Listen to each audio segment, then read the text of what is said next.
बहुत पुराने जमाने की बात है, जब सारी बस्तियां अल्लाह के नाम पर जिंदा रहती थीं। उन दिनों इंसान की पहचान उसके धन से नहीं, उसके सब्र और उसके यकीन से होती थी। उसी दौर में ऊंचे पत्थरों और सूखे पेड़ों से घिरे एक छोटे से गांव के बाहर एक झोपड़ी थी। उस झोपड़ी में रहता था एक गरीब लकड़हारा जिसका नाम था सुलेमान इब्न यूसुफ। उसका जीवन सादा था, कपड़े पुराने थे, हाथों में छाले थे, लेकिन दिल में ईमान की गर्मी थी। हर सुबह वह फज्र की नमाज के बाद कुल्हाड़ी उठाता, आसमान की ओर नजर करता और कहता कि ऐ मेरे रब, आज की रोटी भी तू ही देगा। सुलेमान का जंगल से रिश्ता नया नहीं था। वह जंगल उसे डराता नहीं था, बल्कि उसे रोजगार देता था। पेड़ों की सरसराहट में उसे तस्बीह की आवाज सुनाई देती थी और हवा के झोंकों में उसे कुदरत की नसीहत मिलती थी। वह हर पेड़ काटने से पहले बिस्मिल्लाह कहता और कभी हरे पेड़ पर कुल्हाड़ी नहीं चलाता। उसके लिए जंगल सिर्फ लकड़ी का ढेर नहीं था, बल्कि अल्लाह की अमानत था।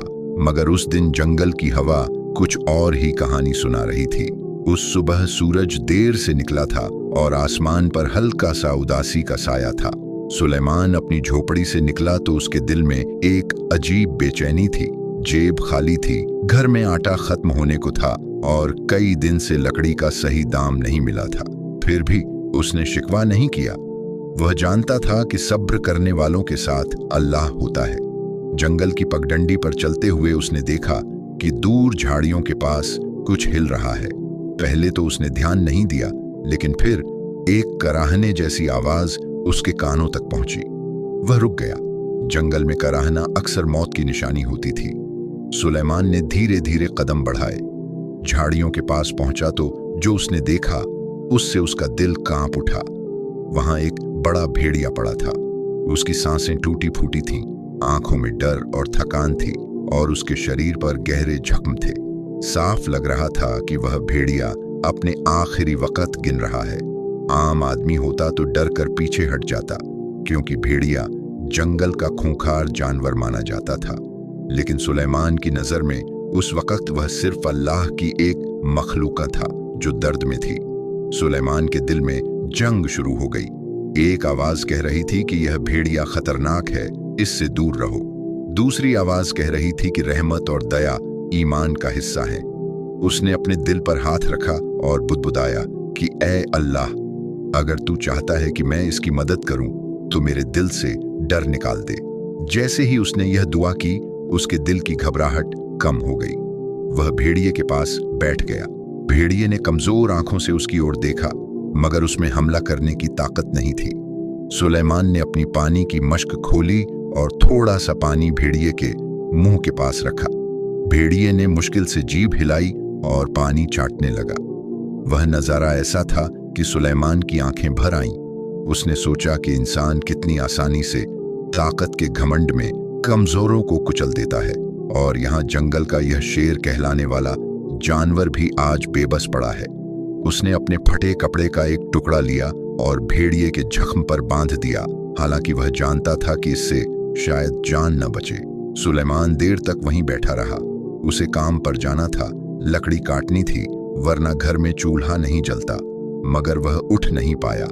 उसके दिल में एक अजीब सुकून था, जैसे वह कोई बड़ा काम कर रहा हो, भले ही दुनिया की नजर में वह बेकार बैठा हो। उसने भेड़िए से बात करनी शुरू की जैसे वह इंसान हो।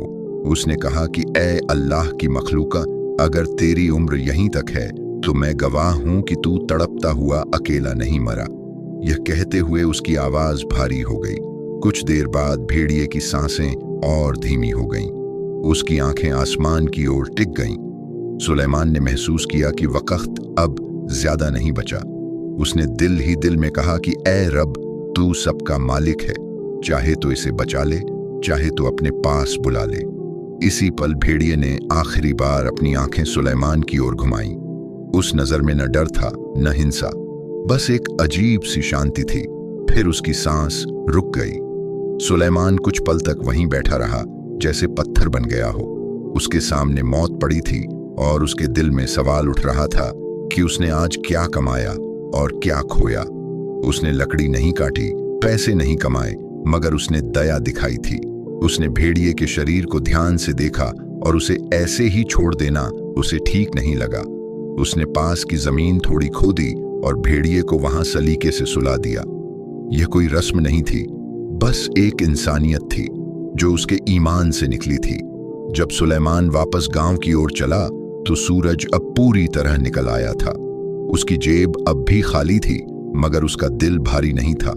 उसे नहीं पता था कि आज जंगल में किया गया यह छोटा सा काम उसकी जिंदगी की दिशा बदल देगा।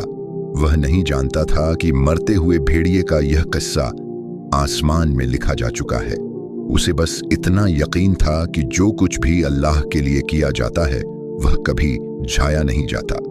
गांव के बाहर पहुंचते पहुंचते उसकी चाल थकी हुई थी, मगर चेहरे पर अजीब सा सुकून था।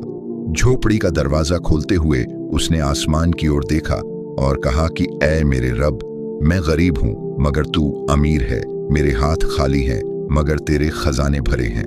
इसी यकीन के साथ वह अंदर गया। अनजान की आने वाले दिनों में जंगल, भेड़िया और उसकी गरीबी मिलकर एक ऐसा किस्सा रचेंगे जो सिर्फ उसकी नहीं बल्कि हर उस दिल की कहानी बनेगा जो सब्र और रहमत पर भरोसा रखता है। सुलेमान उस रात देर तक सो नहीं पाया। झोपड़ी के कच्चे छप्पर के नीचे लेटा हुआ वह बार बार करवट बदलता रहा।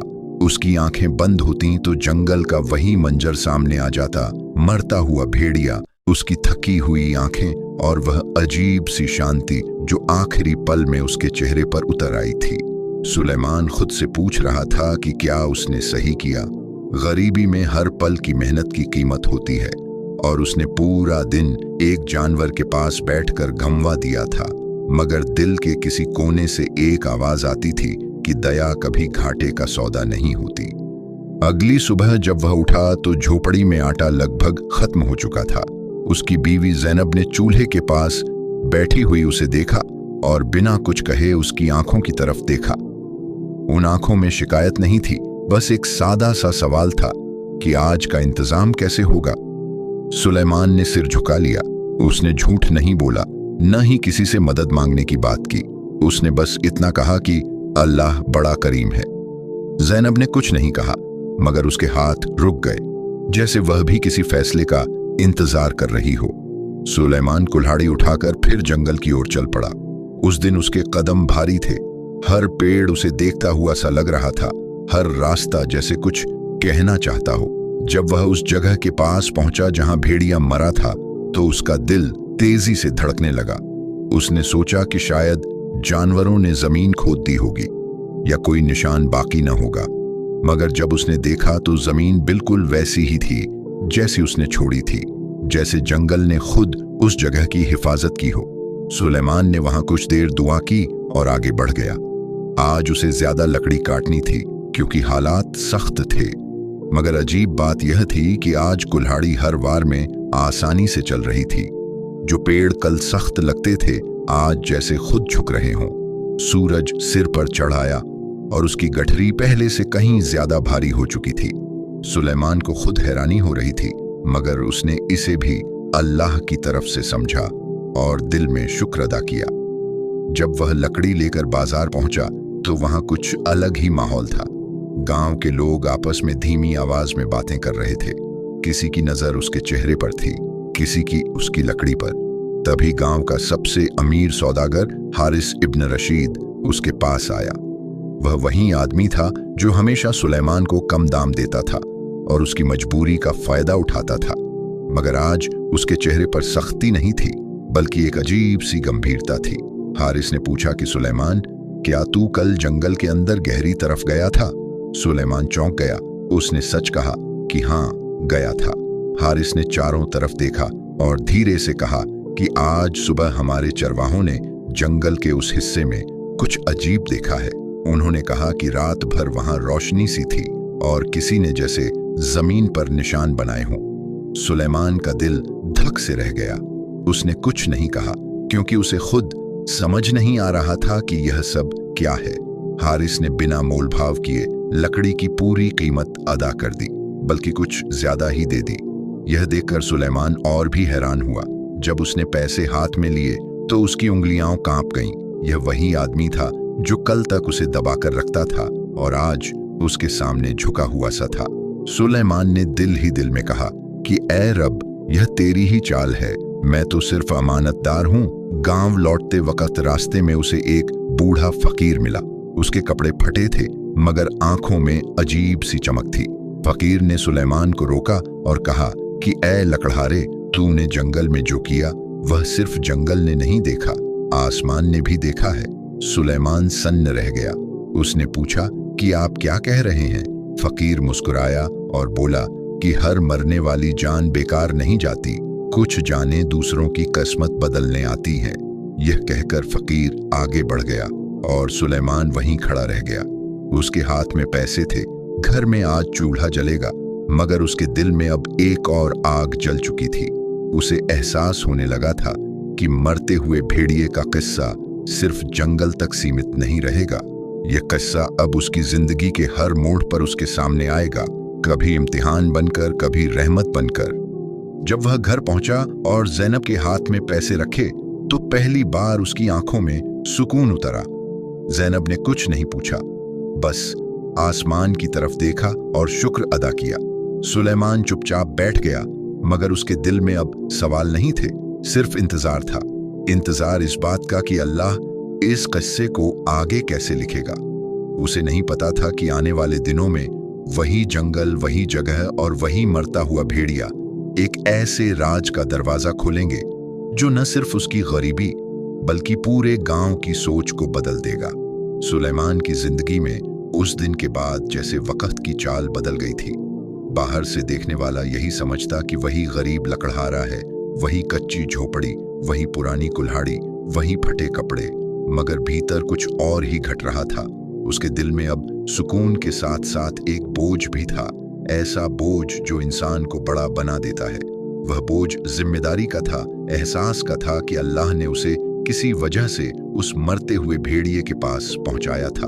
अगले कई दिनों तक वह जंगल जाता रहा, लकड़ी काटता रहा, मगर हर बार उस जगह के पास जरूर रुकता जहां भेड़िया दफन था। वह वहां बैठकर खामोशी से दुआ करता। कभी वह अपनी गरीबी की बात करता, कभी अपने बच्चों के भविष्य की, और कभी यूं ही अल्लाह की कुदरत पर हैरान होता। उसे महसूस होता कि वह अकेला नहीं है। जंगल की हवा जैसे उसकी बातें सुनती हो, पेड़ों की शाखाएं जैसे सिर हिलाकर उसकी बात की तस्दीक करती हों। इधर गांव में अजीब सी बातें फैलने लगी थीं। चरवाहे कहते थे कि रात के वक्त जंगल के उस हिस्से में अजीब सी शांति रहती है। शिकारी कहते थे कि वहां जाने पर उनका दिल भारी हो जाता है और वे बिना शिकार किए लौट आते हैं। कुछ बूढ़े कहते थे कि यह सब किसी नेकी का असर है, तो कुछ नौजवान इसे सिर्फ वहम मानते थे। मगर एक बात सब मानने लगे थे कि जंगल अब वैसा नहीं रहा जैसा पहले था। हारिस इब्न रशीद, जो अब तक सिर्फ मुनाफा और ताकत को जानता था, खुद भी बेचैन रहने लगा था। उसे रातों को नींद नहीं आती थी। उसे बार बार सपना आता कि वह उसी जगह खड़ा है जहां भेड़िया मरा था और कोई उससे पूछ रहा है कि तूने जिंदगी में किस किस को कुचला है। वह पसीने में डूबकर उठ जाता। दिन में वह सुलेमान को देखता तो नजर झुका लेता। उसे समझ नहीं आता था कि एक गरीब लकड़हारा उसके दिल पर इतना भारी कैसे पड़ गया। एक शाम गांव की मस्जिद में लोग इकट्ठा हुए। ये आम बात थी, मगर उस दिन माहौल अलग था। इमाम ने सब्र और रहमत पर बात की। उन्होंने कहा कि अल्लाह की नजरों में सबसे ऊंचा वह है जो ताकत होते हुए भी जुल्म न करे और कमजोर होते हुए भी ईमान न छोड़े। सुलेमान आखिरी सफ में बैठा हुआ यह बातें सुन रहा था। हर लफ्ज जैसे उसके दिल में उतर रहा था। उसे लगा जैसे यह बातें उसी के लिए कही जा रही हों। नमाज के बाद वही बूढ़ा फकीर फिर दिखाई दिया जिसे सुलेमान ने बाजार के रास्ते में देखा था। वह धीरे धीरे सुलेमान के पास आया और उसके बगल में बैठ गया। कुछ देर तक दोनों खामोश रहे। फिर फकीर ने कहा कि ऐ सुलेमान, अल्लाह जब किसी गरीब को आजमाता है तो उसकी झोपड़ी से नहीं, उसके दिल से पूछता है। तू उस इम्तिहान में खरा उतरा है। सुलेमान ने सिर झुका लिया। उसने कहा कि मैं तो कुछ भी नहीं हूं, बस जो सही लगा वह किया। फकीर ने हल्की मुस्कान के साथ कहा कि यही सबसे बड़ी बात है। फकीर ने फिर कहा कि जानता है वह भेड़िया क्यों तेरे रास्ते में आया? सुलेमान ने हैरानी से उसकी तरफ देखा। फकीर बोला कि वह भेड़िया जंगल का सरदार था, उसकी मौजूदगी से जंगल का संतुलन बना रहता था। उसके मरने से पहले अगर कोई उसे दया न दिखाता तो जंगल में फितना फैल जाता। अल्लाह ने तेरे दिल को चुना ताकि रहमत की मुहर लग सके। यह सुनकर सुलेमान की आंखें भर आईं। उसने कभी सोचा भी नहीं था कि उसकी छोटी सी नेकी का इतना बड़ा मतलब हो सकता है। इसी दौरान गांव में एक बड़ी मुसीबत आ गई। दूर के इलाके से कुछ लुटेरे आए और उन्होंने गांव के रास्तों पर नजर रखनी शुरू कर दी। वे मालदारों को लूटते मगर गरीबों को भी नहीं बख्शते थे। लोग डर के मारे शाम ढलते ही घरों में बंद हो जाते। हारिस जैसे अमीरों ने पहरेदार रख लिए मगर सुलेमान जैसे गरीबों के पास सिवाय दुआ के कुछ नहीं था। एक रात जब सुलेमान जंगल से लौट रहा था तो उसने दूर से कुछ आवाजें सुनी। वह समझ गया कि लुटेरे आसपास ही हैं। उसका दिल जोर से धड़कने लगा। उसके पास न हथियार था न ताकत, मगर उसके कदम अपने आप उसी जगह की ओर बढ़ गए जहां भेड़िया दफन था। वहां पहुंचकर उसने आसमान की ओर देखा और कहा कि ऐ रब, तूने उस दिन मुझे डर से बचाया था, आज भी बचा ले। उसी वक्त जंगल में अजीब सी हलचल हुई।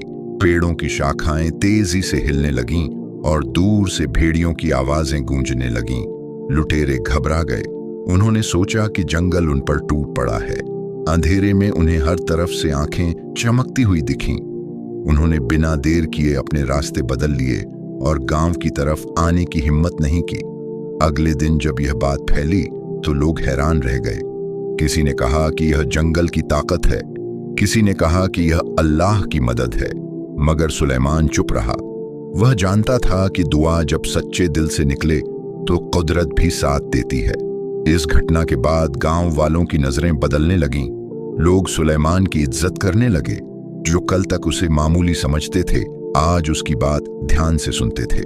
मगर सुलेमान के दिल में घमंड की जगह डर पैदा हो गया था। वह हर रात दुआ करता कि ऐ रब, मुझे मशहूर न बना, बस मुझे सीधा रख।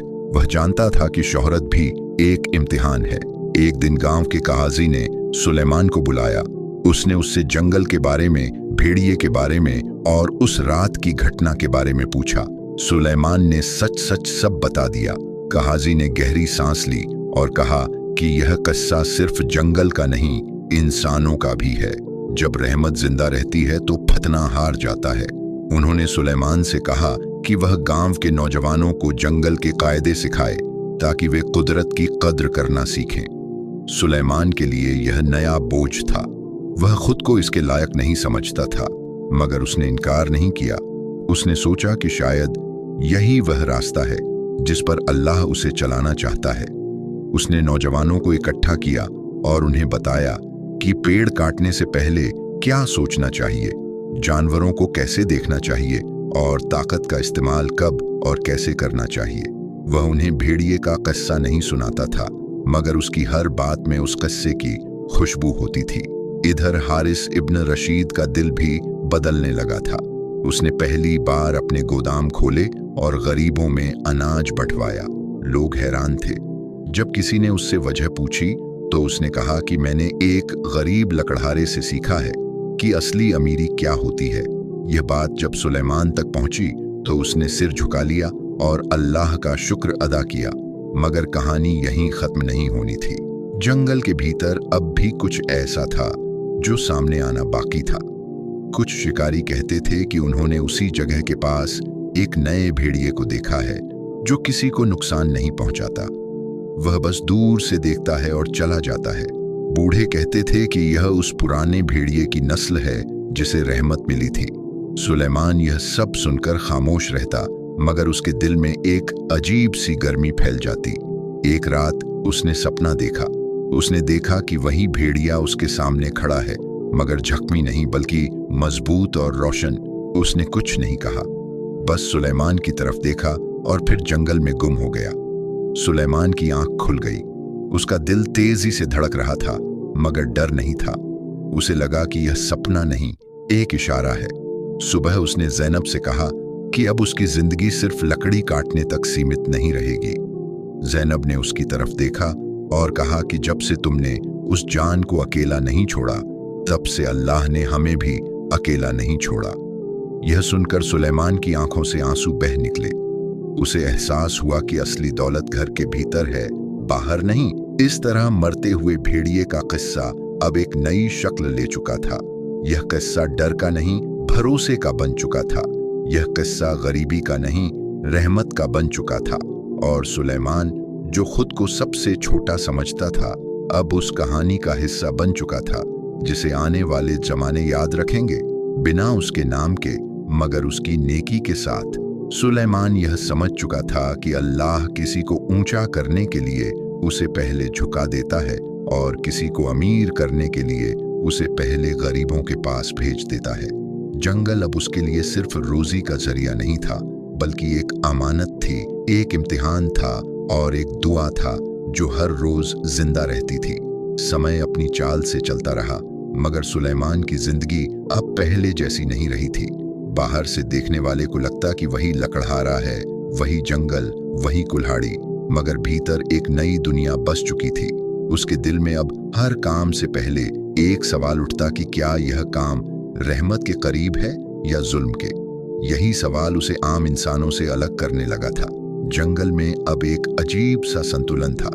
जानवर इंसानों से दूर रहते थे मगर डरते नहीं थे। शिकारी कम हो गए थे क्योंकि उन्हें जंगल में अजीब सी बेचैनी महसूस होती थी। पेड़ काटते वक्त सुलेमान के साथ जाने वाले नौजवान अब पहले जैसे हंसी मजाक नहीं करते थे। वे हर वार से पहले रुकते, सोचते और फिर हाथ उठाते। ये सब बिना किसी हुक्म के हो रहा था, जैसे जंगल खुद उन्हें सिखा रहा हो। इसी दौरान गांव में एक नई हवा चली। दूर के इलाके से एक अमीर काफिला आया। उनके साथ ऊंट थे, हथियार थे और घमंड था। उनके सरदार का नाम था कासिम इब्न हज्जाज। वह उन लोगों में से था जो जमीन को सिर्फ मुनाफे की नजर से देखते हैं। उसने जंगल को देखा और कहा कि यहाँ बहुत लकड़ी है, बहुत शिकार है और बहुत दौलत छिपी है। उसने गांव वालों को इकट्ठा किया और कहा कि वह इस जंगल को खरीदना चाहता है। गांव वाले हैरान रह गए। किसी ने पूछा कि जंगल कैसे बिक सकता है। कासिम हंसा और बोला कि हर चीज बिकती है, बस दाम सही होना चाहिए। उसने सोने के सिक्के दिखाए। कई लोगों की आंखों में चमक आ गई। गरीबी इंसान से सोच छीन लेती है। कुछ लोग बोले कि अगर जंगल बिक गया तो उन्हें काम मिलेगा, पैसे मिलेंगे और जिंदगी आसान हो जाएगी। मगर सुलेमान चुप रहा। उसका दिल जोर जोर से धड़क रहा था। उसे वहीं मरता हुआ भेड़िया याद आ रहा था। उसे लगा जैसे वह भेड़िया फिर से उसके सामने खड़ा है और पूछ रहा है कि क्या तू अब भी मेरी अमानत की रखवाली करेगा। सुलेमान ने आगे बढ़कर कहा कि यह जंगल हमारा नहीं है कि हम इसे बेच दें। यह अल्लाह की अमानत है और अमानत को सौदा नहीं बनाया जाता।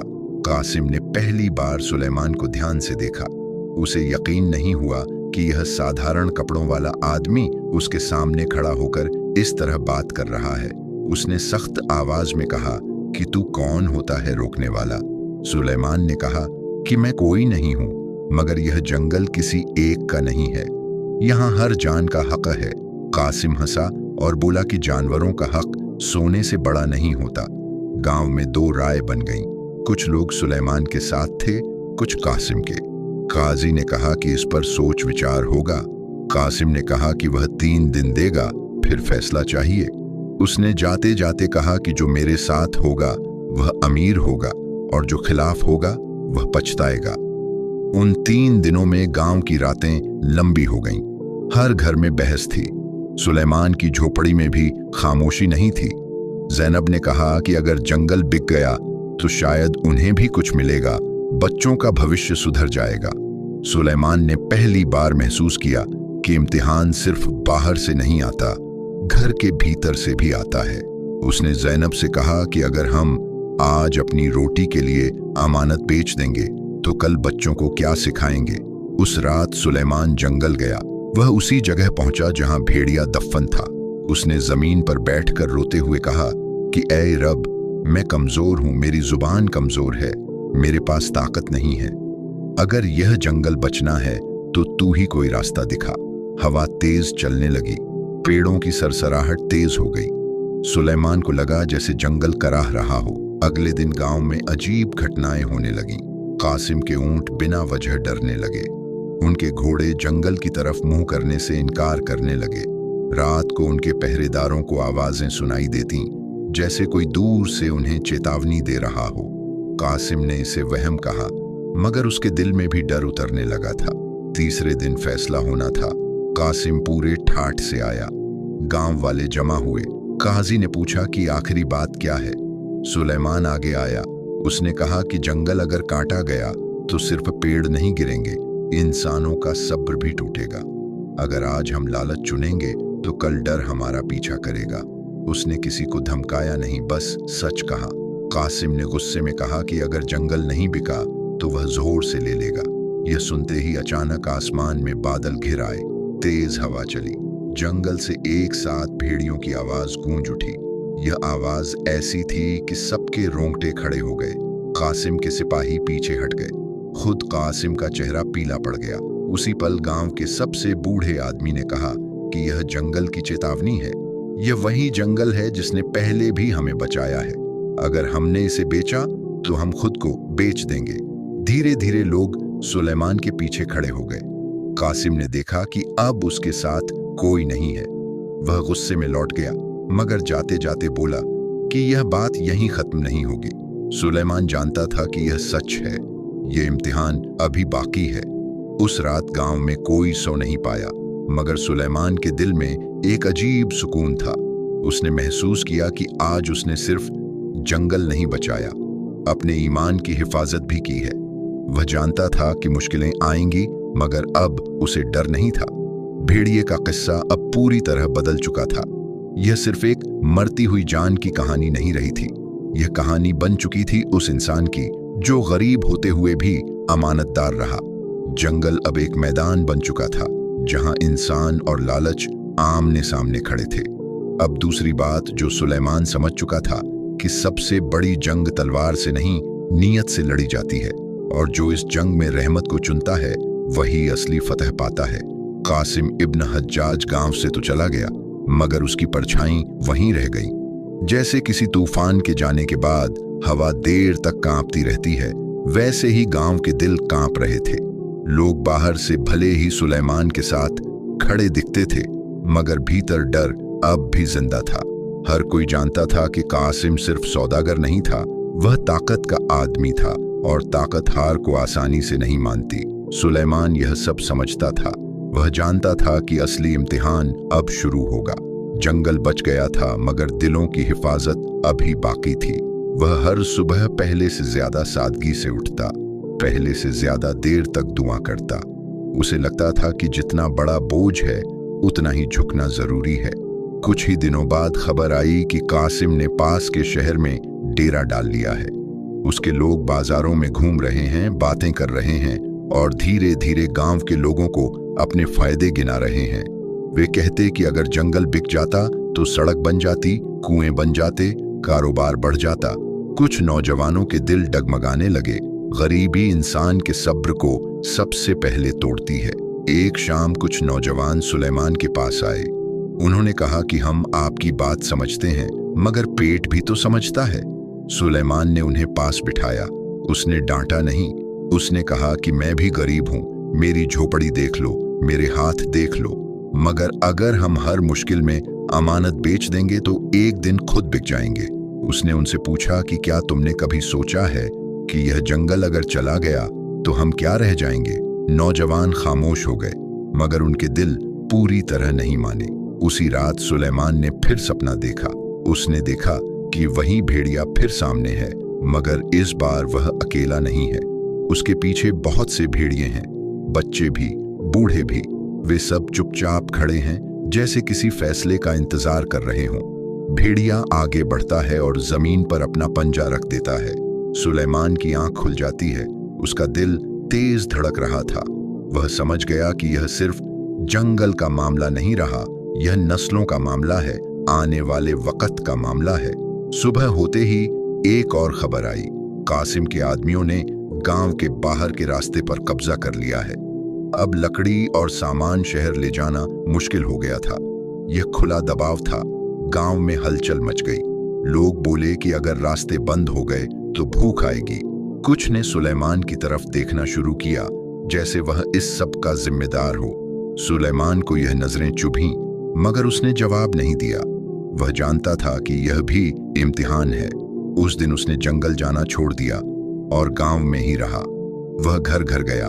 उसने लोगों से कहा कि अगर आज हम डर के आगे झुक गए तो कल बच्चे हमें कायर कहेंगे। उसने उन्हें याद दिलाया कि जब लुटेरे आए थे तब जंगल ने कैसे उनकी हिफाजत की थी।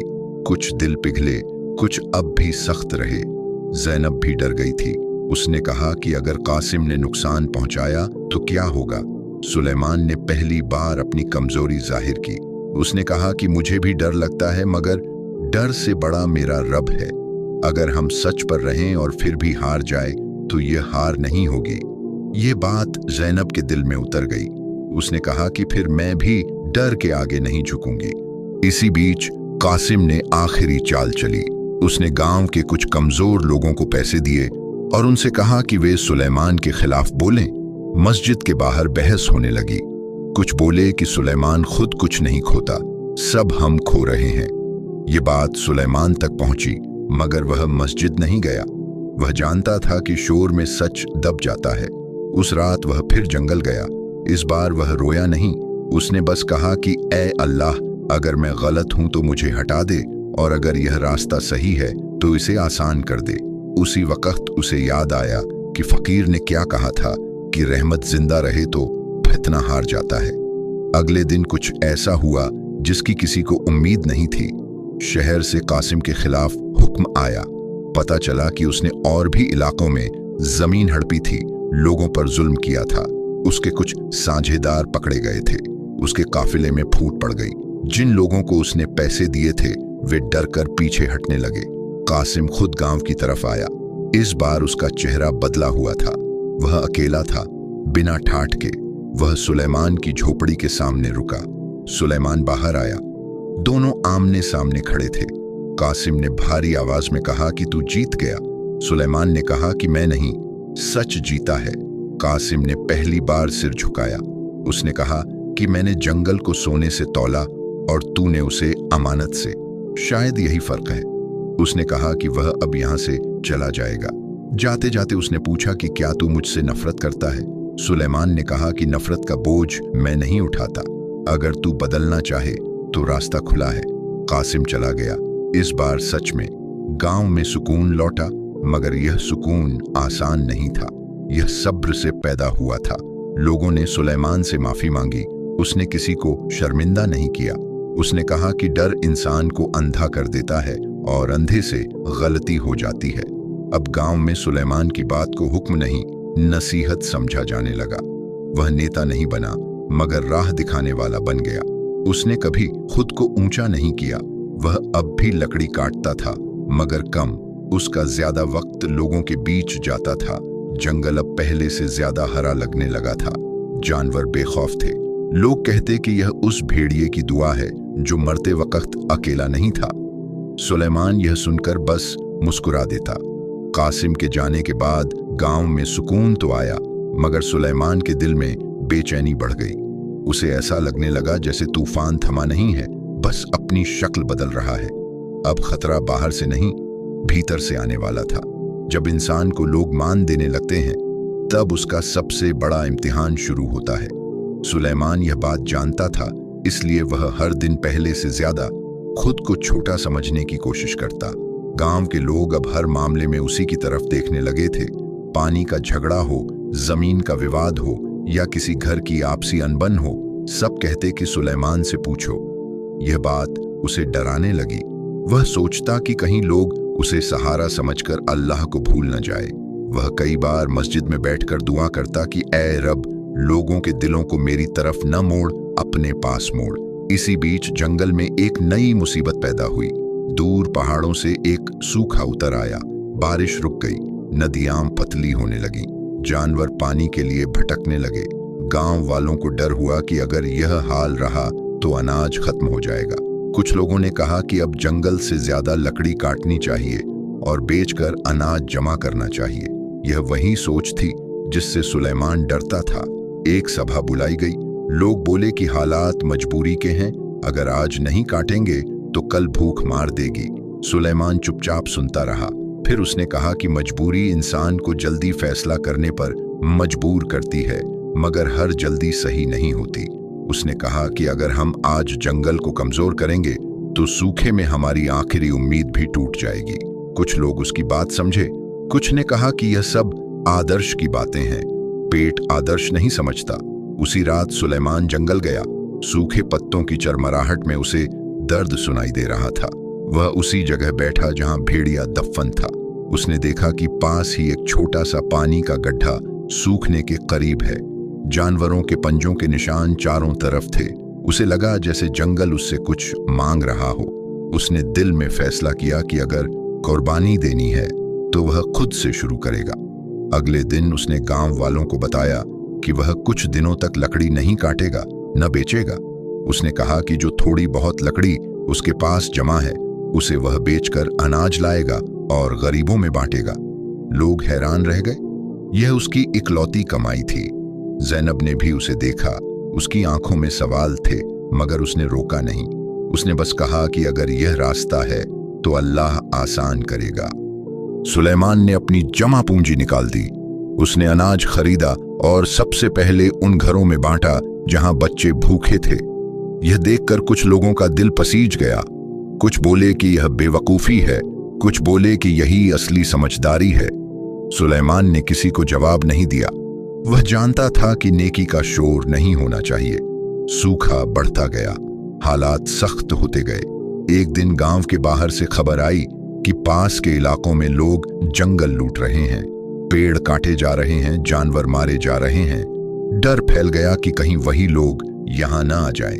गांव वालों ने सुलेमान से पूछा कि अब क्या करें। सुलेमान ने कहा कि अब हमें सिर्फ अपने जंगल की नहीं, अपने इरादे की भी हिफाजत करनी है। उसने नौजवानों को इकट्ठा किया और कहा कि कोई भी हथियार लेकर जंगल नहीं जाएगा, कोई शिकार नहीं करेगा। जो आएगा उससे बात की जाएगी, लड़ाई नहीं। यह बात सुनकर कई लोग घबरा गए, मगर सुलेमान ने कहा कि अगर हम डर से तलवार उठाएंगे तो आग में घी डालेंगे। कुछ दिन बाद वही हुआ जिसका डर था। बाहर के लोग जंगल की तरफ आए। वे थके हुए थे, भूखे थे। उनके चेहरों पर लालच से ज्यादा मजबूरी थी। सुलेमान आगे बढ़ा। उसने उनसे पूछा कि वे क्या चाहते हैं। उन्होंने कहा कि लकड़ी और शिकार। सुलेमान ने कहा कि लकड़ी नहीं, मगर पानी और थोड़ा अनाज वह दे सकता है। लोग चौंक गए। उन्होंने उम्मीद नहीं की थी। यहां सुलेमान की सबसे बड़ी कुर्बानी सामने आई। उसने गांव के लिए बचा हुआ आखिरी अनाज भी उन अजनबियों में बांट दिया। कुछ गांव वाले गुस्से में आ गए। उन्होंने कहा कि अब हम क्या खाएंगे। सुलेमान ने कहा कि अल्लाह किसी को भूखा नहीं मारता, मगर जालिम को छोड़ता भी नहीं। उसी रात आसमान बदला, बादल आए, हवा में ठंडक उतरी। देर रात पहली बारिश की बूंद गिरी, फिर दूसरी, फिर पूरा आसमान खुल गया। बारिश जोरों से हुई। सूखी जमीन ने पानी पी लिया। नदियां फिर से बहने लगीं। गांव के लोग बाहर निकल आए। कुछ रो रहे थे, कुछ सजदे में गिर पड़े थे। सुबह जंगल हरा लग रहा था। पानी के गड्ढे भर गए थे। जानवर वापस लौट आए थे। सुलेमान चुपचाप मस्जिद के कोने में बैठा था। ज़ैनब उसके पास आई और बोली कि अल्लाह ने तेरी कुर्बानी कबूल कर ली। सुलेमान ने कहा कि नहीं, यह उसकी रहमत थी, मेरी औकात क्या। बारिश के बाद जंगल में जो हरियाली उतरी थी वह सिर्फ जमीन पर नहीं थी, दिलों पर भी उतर आई थी। गांव के लोग अब पहले जैसे नहीं रहे थे। सूखे ने उन्हें सिखा दिया था कि जमीन को निचोड़ने से नहीं, संभालने से पेट भरता है। सुलेमान इस बदलाव को देखता था, मगर खुद को इसका कारण नहीं मानता था। वह जानता था कि इंसान सिर्फ बहाना होता है, करने वाला अल्लाह होता है। मगर रहमत के बाद अक्सर एक आखिरी इम्तिहान आता है। यह इम्तिहान न भूख का होता है, न डर का, बल्कि दिल के लगाव का होता है। सुलेमान के साथ भी यही हुआ। बारिश के कुछ हफ्तों बाद गांव में एक अजनबी आया।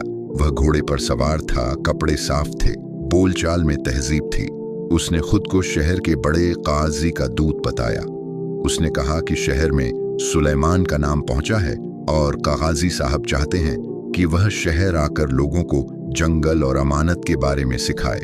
गांव में यह बात आग की तरह फैल गई। लोग खुश थे। उन्होंने कहा कि यह तो इज्जत की बात है। ज़ैनब भी खामोश हो गई। वह समझ रही थी कि यह मौका जिंदगी बदल सकता है। शहर में रहना बेहतर जिंदगी, बच्चों की पढ़ाई, सब कुछ आसान हो सकता था। सुलेमान की रातें फिर लंबी हो गईं। उसे लगा कि यह वही इम्तिहान है जिससे वह डरता था। वह जंगल गया, वही पुरानी जगह। अब वहां हरियाली थी, फूल थे, पानी बह रहा था। उसे लगा जैसे जंगल उसे देख रहा है। उसने कहा कि ऐ अल्लाह, अगर मैं चला गया तो क्या यह जंगल फिर अकेला हो जाएगा? उसी पल उसे मरते हुए भेड़िए की आंखें याद आईं। उसने महसूस किया कि कुछ रिश्ते आवाज से नहीं, जिम्मेदारी से बनते हैं। अगले दिन उसने गांव वालों को इकट्ठा किया। उसने कहा कि शहर जाना इज्जत की बात है, मगर मेरी जिम्मेदारी यहाँ है। ये जंगल, ये लोग, ये बच्चे, ये जानवर, ये सब मेरी अमानत हैं। अगर मैं चला गया तो शायद सब ठीक रहेगा, मगर शायद नहीं भी। मैं वह जोखिम नहीं लेना चाहता। गांव में सन्नाटा छा गया। कुछ लोगों की आंखों में आंसू थे, कुछ में हैरानी। दूत ने पूछा कि क्या तू इतनी बड़ी इज्जत को ठुकरा देगा? सुलेमान ने कहा कि इज्जत वह है जो अल्लाह दे, न कि वह जो लोगों की निगाह में बड़ी लगे। दूत कुछ देर खामोश रहा, फिर सिर झुकाकर चला गया। यह फैसला सुलेमान के लिए आसान नहीं था। उस रात ज़ैनब रोई। उसने कहा कि क्या हमने जिंदगी भर सिर्फ गरीबी ही देखनी है?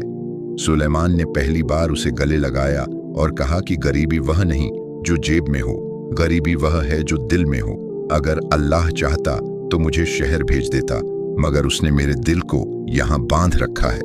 दिन बीतते गए। जंगल अब पूरी तरह संभल चुका था, मगर सुलेमान का शरीर कमजोर होने लगा। सालों की मेहनत, भूख और चिंता ने उसे थका दिया था। एक दिन जंगल से लौटते वक्त वह गिर पड़ा। नौजवान उसे उठाकर लाए। गांव में डर फैल गया। हकीम को बुलाया गया। उसने कहा कि अब सुलेमान को आराम चाहिए, वरना उसकी उम्र कम हो जाएगी। सुलेमान बिस्तर पर पड़ा हुआ छत को देखता रहता। उसे लगता कि उसकी जिंदगी का सूरज ढलने लगा है, मगर उसे डर नहीं था। उसे सिर्फ यह फिक्र थी कि उसके बाद क्या होगा। उसने गांव के कुछ समझदार लोगों को बुलाया। उसने कहा कि जंगल को किसी एक के हाथ में मत देना, इसे अमानत की तरह सब मिलकर संभालना। उसने कहा कि अगर कभी लालच आए तो मरते हुए भेड़िए को याद करना। एक रात उसने फिर सपना देखा। उसने देखा कि वही भेड़िया अब बहुत दूर खड़ा है, एक ऊंची जगह पर। उसके पीछे पूरा जंगल है। भेड़िया धीरे धीरे पीछे हटता है और जंगल में गुम हो जाता है। सुलेमान की आंख खुली, उसके चेहरे पर मुस्कान थी। उसे लगा कि उसकी जिम्मेदारी पूरी हो गई है। अगले दिन उसने ज़ैनब का हाथ पकड़ा और कहा कि अगर मैं चला जाऊं तो रोना मत। बच्चों को यह मत कहना कि उनका बाप कोई बड़ा आदमी था, बस यह कहना कि उसने कोशिश की कि किसी को नुकसान न पहुंचे। ज़ैनब की आंखों से आंसू बहने लगे, मगर उसने सिर हिला दिया। सुलेमान कुछ ही दिनों बाद चल बसा, बिना शोर के, बिना तमगे के। गांव ने उसे उसी जंगल के करीब दफन किया जहां भेड़िया दफन था। उस दिन किसी ने कुल्हाड़ी नहीं उठाई। जंगल में अजीब सी खामोशी थी, मगर डर नहीं था। साल बीतते गए, नए लोग आए, पुराने गए, मगर जंगल वैसा ही रहा। लोग कहते कि यह उस गरीब लकड़हारे की अमानत है जिसने मरते हुए भेड़िए को अकेला नहीं छोड़ा। बच्चे जब पूछते कि सुलेमान कौन था, तो बूढ़े कहते कि वह कोई संत नहीं था, बस एक इंसान था जिसने रहमत को चुना। सुलेमान के जाने के बाद गांव की सुबहें पहले जैसी रहीं, मगर उनकी खामोशी बदल गई। सूरज वहीं था, हवा वहीं थी, जंगल वहीं था, मगर अब हर चीज के भीतर एक याद बस गई थी। लोग जब जंगल की तरफ देखते तो उन्हें लकड़ी नहीं दिखती, अमानत दिखती। यह बदलाव किसी हुक्म से नहीं आया था, यह धीरे धीरे दिलों में उतरा था, जैसे ओस की बूंदें रात भर में पत्तों पर उतर आती हैं। सुलेमान की कब्र जंगल के करीब थी। कोई बड़ा निशान नहीं लगाया गया था, बस एक सादा पत्थर था जिस पर कुछ भी लिखा नहीं था। गांव के बूढ़े कहते थे कि उसका नाम पत्थर पर नहीं, दिलों पर लिखा गया है। हर जुमे की सुबह कुछ लोग वहां जाकर खामोशी से बैठते। वे दुआ पढ़ते, मगर आवाज में नहीं, दिल में। यह कोई रस्म नहीं थी, यह एक याद थी जो इंसान को सीधा रखती थी। समय के साथ नए बच्चे बड़े होने लगे। उन्होंने सुलेमान को देखा नहीं था, मगर उसका असर उनकी परवरिश में था। जब कोई बच्चा किसी जानवर पर पत्थर उठाता तो कोई बड़ा उसे रोककर कहता कि रहमत हाथ से नहीं, दिल से शुरू होती है। बच्चे यह बात समझें या न समझें, मगर उनके हाथ रुक जाते। जंगल अब बच्चों के लिए डर की जगह नहीं, सीख की जगह बन चुका था। गांव के नौजवानों ने मिलकर एक कायदा बनाया। उन्होंने तय किया कि जंगल से उतना ही लिया जाएगा जितना जरूरी हो। कोई भी हरा पेड़ नहीं काटा जाएगा, पानी के गड्ढों को साफ रखा जाएगा। यह सब किसी कानून के डर से नहीं था, बल्कि उस डर से था कि कहीं सुलेमान की अमानत में खयानत न हो जाए। उन्होंने इसे सुलेमान का नाम नहीं दिया, मगर हर कोई जानता था कि यह उसी की सोच है। इधर शहरों में भी इस किस्से की गूंज पहुंची। जो दूत कभी सुलेमान को बुलाने आया था, उसने कहाजी को सब बताया। कहाजी ने कहा कि कुछ लोग किताबों से सीखते हैं और कुछ लोग जिंदगी से। सुलेमान दूसरी किस्म का आदमी था। काजी ने अपने मदरसे में बच्चों को यह किस्सा सुनाया बिना नाम के। उसने कहा कि जब ताकत मिले तो रहमत को मत छोड़ो, क्योंकि रहमत छूटे तो ताकत जुल्म बन जाती है। कभी कभी दूर के मुसाफिर गांव में आते। वे कहते कि उन्होंने जंगल के बारे में अजीब बातें सुनी हैं। कहते कि वहां जानवर इंसानों से ज्यादा दूर नहीं भागते और इंसान जानवरों से डरते नहीं। गांव वाले मुस्कुरा देते। वे कहते कि यह जंगल नहीं, नियत का असर है। मुसाफिर समझें या न समझें, मगर कुछ देर वहां रुकते और हल्के दिल से आगे बढ़ जाते। एक साल ऐसा आया जब फिर सूखे के आसार बने। बादल देर से आए। लोग घबराए, मगर पहले जैसे नहीं। उन्होंने जंगल पर हाथ डालने की बात नहीं की। उन्होंने कुओं को गहरा किया, पानी बांटा और सब्र किया। बूढ़ों ने कहा कि जिस साल हमने मरते हुए भेड़िए को नहीं छोड़ा था, उस साल से हमने यह सीख ली कि सब्र आखिरी हथियार नहीं, पहला सहारा होता है। और सच में कुछ ही समय बाद बारिश आ गई। लोग सजदे में गिर पड़े। जंगल में भेड़ियों की नस्ल बढ़ने लगी थी, मगर उन्होंने कभी गांव पर हमला नहीं किया। चरवाहे कहते थे कि रात के वक्त एक भेड़िया अक्सर गांव की सीमा पर खड़ा रहता है, जैसे पहरे पर हो। वह अंदर नहीं आता, बस दूर से देखता है और चला जाता है। बूढ़े कहते कि यह जंगल की हिफाजत है। बच्चे इसे कहानी समझते, मगर उनके दिल में डर नहीं होता। ज़ैनब अब बूढ़ी हो चुकी थी। वह अक्सर सुलेमान की कब्र के पास बैठती। वह रोती नहीं थी, वह बस कहती कि तुमने जो बोया था वह फल दे रहा है। बच्चे उसे दादी कहते थे और वह उन्हें सुलेमान का नाम लिए बिना उसकी बातें सिखाती थी। वह कहती कि इंसान बड़ा तब नहीं होता जब लोग उसे जाने, इंसान बड़ा तब होता है जब उसकी कमी महसूस हो। एक दिन गांव के कुछ लोग दूर के इलाके में बसने चले गए। जाते वक्त उन्होंने जंगल की मिट्टी उठाई और माथे से लगाई। उन्होंने कहा कि जहां भी रहेंगे यह याद रखेंगे कि जमीन हमारी नहीं, हम जमीन के हैं। यह बात सुनकर ज़ैनब की आंखें भर आईं। उसने सोचा कि सुलेमान सच में गया नहीं, बस फैल गया है।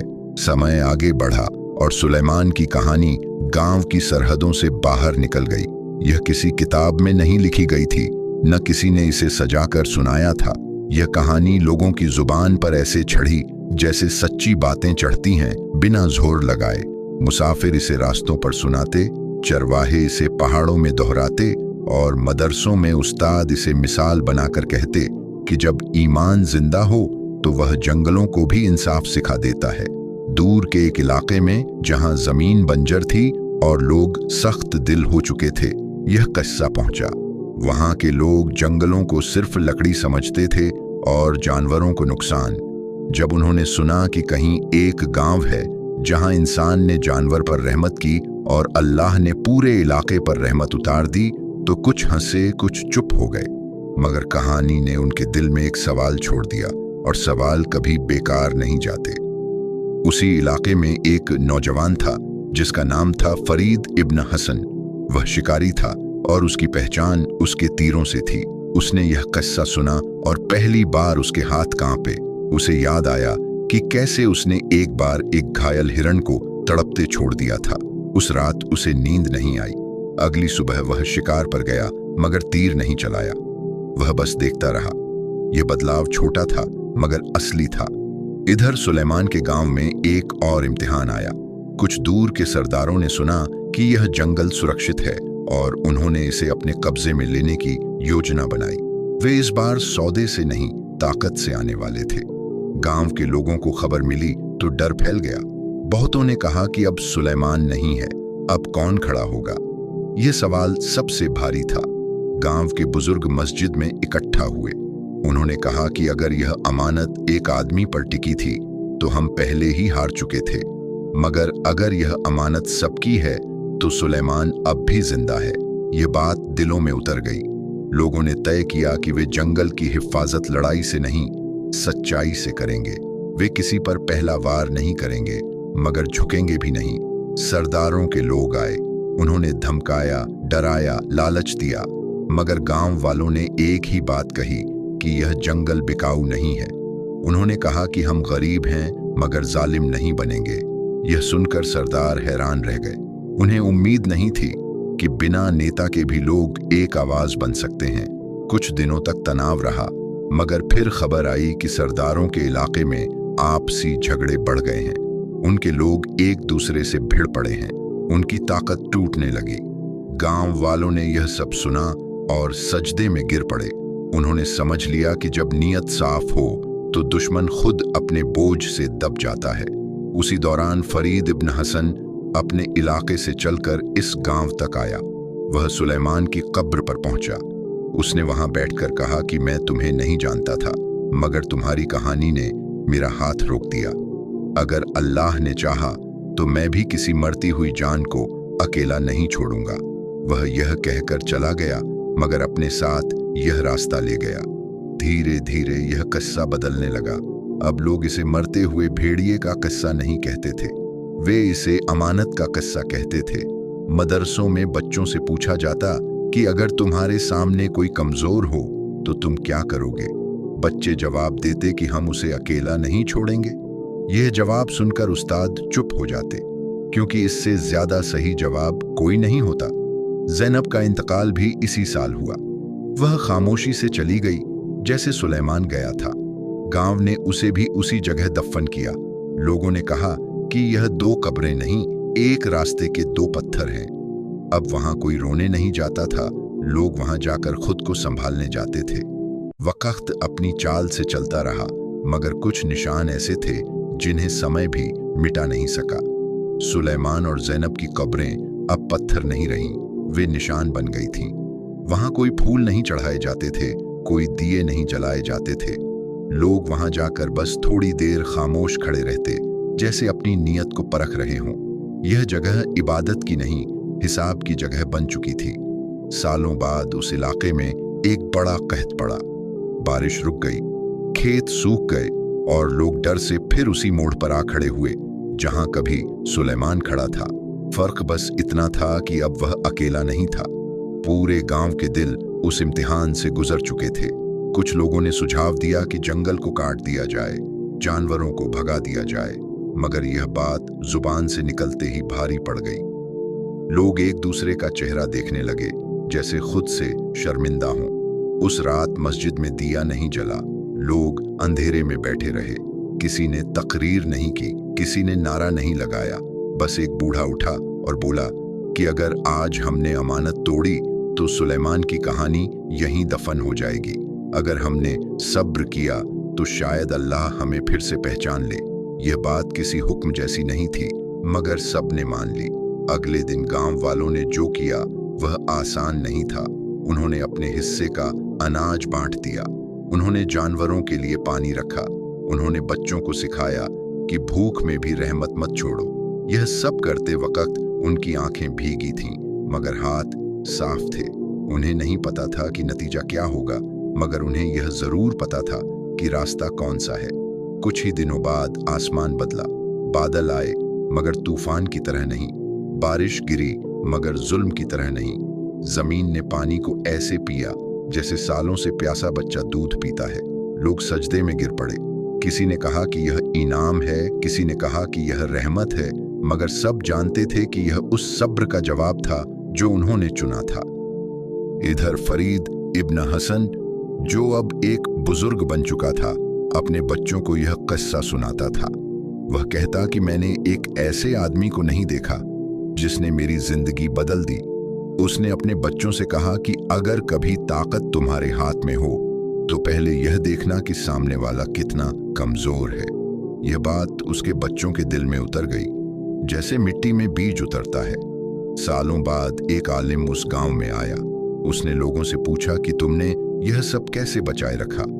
लोगों ने कहा कि हमने कुछ नहीं बचाया, हमने बस याद रखा। आलिम ने मस्जिद में खड़े होकर कहा कि यह गांव किताबों से नहीं, किरदार से बना है, और किरदार वही होता है जो अकेले में भी टूटे नहीं। जब उस आलिम ने वापस जाकर यह किस्सा सुनाया तो उसने इसका नाम नहीं रखा। उसने बस कहा कि कहीं एक जगह है जहां एक मरते हुए भेड़िए ने इंसानों को जिंदा रहने का तरीका सिखाया। यह सुनकर बहुत से लोग रो पड़े, क्योंकि उन्होंने समझ लिया कि असली किस्से नामों के मोहताज नहीं होते। आखिरी मंजर में जंगल फिर से दिखाई देता है। सुबह की हल्की रोशनी पेड़ों के बीच से छनकर जमीन पर गिरती है। एक भेड़िया दूर खड़ा है, पूरी तरह तंदुरुस्त। वह गांव की तरफ देखता है, फिर जंगल में लौट जाता है। उसे डर नहीं है और इंसानों को पछतावा नहीं है। दोनों ने अपनी अपनी हद पहचान ली है। यही इस किस्से का अंजाम है। गरीब लकड़हारे और मरते हुए भेड़िए का किस्सा यह नहीं सिखाता कि इंसान फरिश्ता बन सकता है। यह सिखाता है कि इंसान जब चाहे जालिम बनने से रुक सकता है, और अल्लाह की रहमत उन्हीं पर उतरती है जो आखिरी लम्हे में भी रहमत को नहीं छोड़ते। किस्सा यहीं खत्म होता है, मगर इसका असर वहीं शुरू होता है जहां कोई इंसान कमजोर को देखकर अपना हाथ रोक लेता है।